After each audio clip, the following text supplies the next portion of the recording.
Let's get some audio going and let's get started with another Thriving Artist Art Life Short.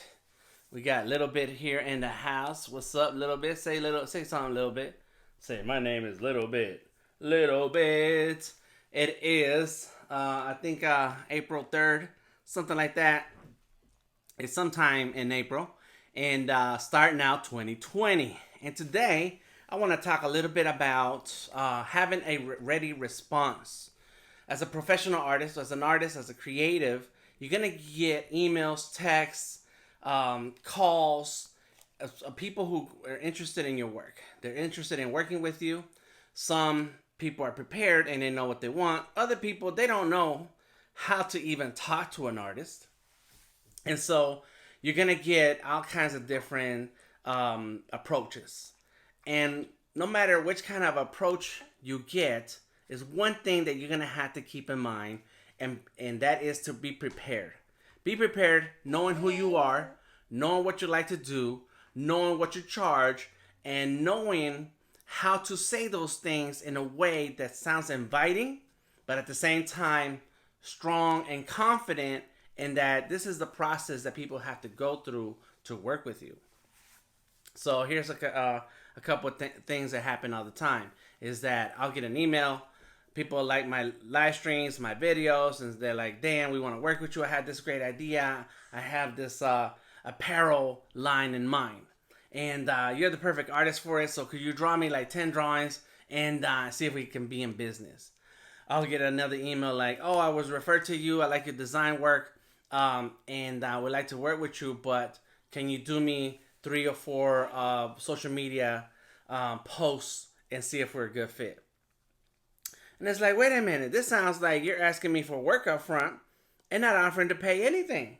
Like, we can't do business like that. I got actual clients. I have actual work that I'm working on, that I'm busy with. And if I take the time out of that kind of work to do this test, to do these designs that I'm not getting paid for, that's hurting my pocket. So how does trying to work with you help me? It doesn't. So instead of going through all that process, I have a ready to go response. And I don't have it written down anymore because I've used it so many times that I know what to say, and I tweak what I say based on what the email, how it comes back to me, how it shows up, based on the message or what they say. So I know how to say certain things in a way that fits it. But it always includes the same things. Number one, I'm happy to hear from you. All right, you gotta make people feel good, right? It's that sandwich idea. Is that be nice, say something that you need to say, and then be nice, right? So boom, hey, thank you for reaching out. I enjoy. I'm glad you enjoy my content. I love drawing. This is my passion. And then boom, number 2, your idea sounds awesome. I really would like to work with you, and my rate is such and such. Like, I don't even acknowledge the fact that they want me to work for free. I tell them straight up that I have to charge. There is a price for working with me. I tell them, what you're asking for sounds like such and such. It takes me this much time. I need a deposit of this much, and we can get started right away. If you give me a deposit today, I can have some designs ready for you such date. Boom! I break it down. Then I tell them, here's a link to make a payment. I will need this, and this in terms of I need some images, I need some references, I need reference images, I need the logo, the tagline, etc., so I can get started. So now I'm really making it serious. Like, I put it down like I'm serious about this business, and I already know what I need you to know to get going.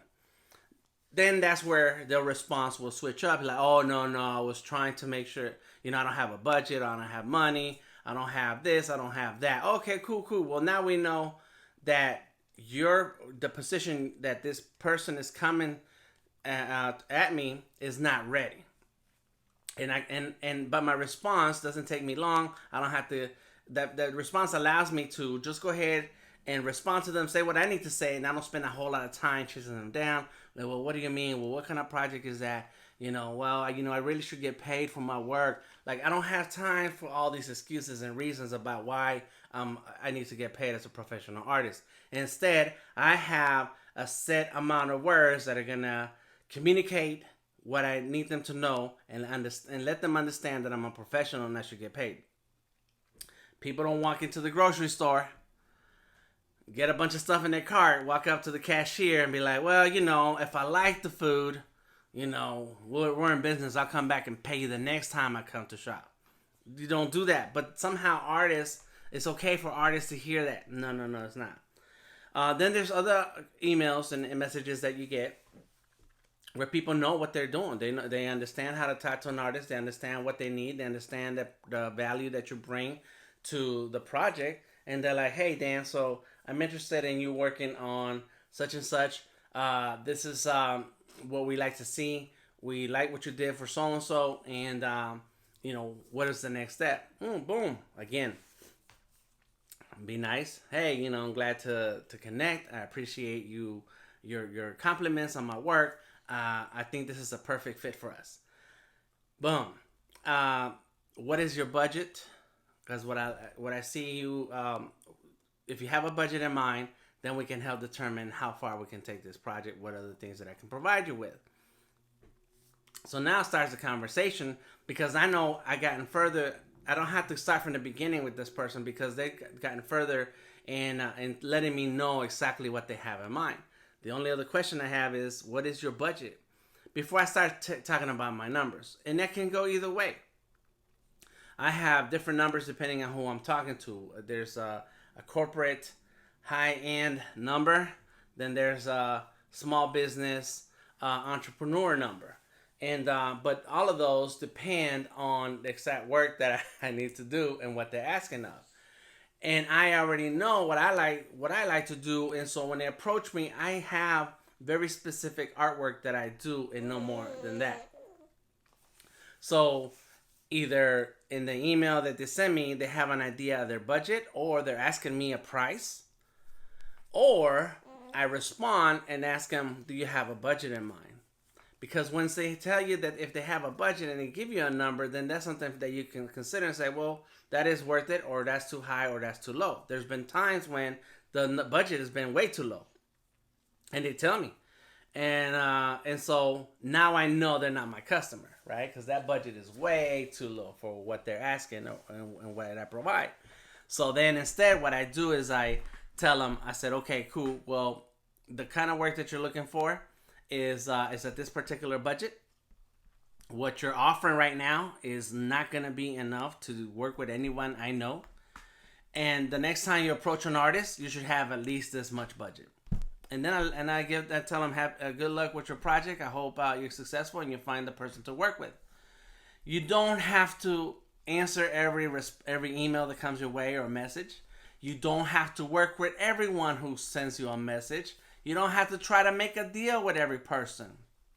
What you need to do, though, is to have a response that is going to touch on the points that's going to allow you to establish how is someone going to be able to work with you. And that is, what's my process? What is my deposit? What's my price? What do I need to get up front and so that I can start working on the project? And what's the deadline? When do you need this? Because there could be something that you can turn around really quick, or it can be something that takes weeks and weeks and weeks. So make sure that you have an idea of what it is that you want to, that you have to say to others when they approach you. Here's my method on how I developed this process for myself. Many years ago, before the internet, we opened a business in 1997. And all businesses had to have fax machines. And so that was the days of fax machines. And so I used to fax requests for proposals or quotes to companies who did logos and illustrations. And they would respond to me with a template of what the next step is. And so that's how I started to realize, well, what do I need to say to sound professional and get the response that I'm looking for? I am Delta Tango Mike. This is Rain.Daniela. Check her out on Instagram. And check out more of Artist King at Artist King on YouTube. Peace.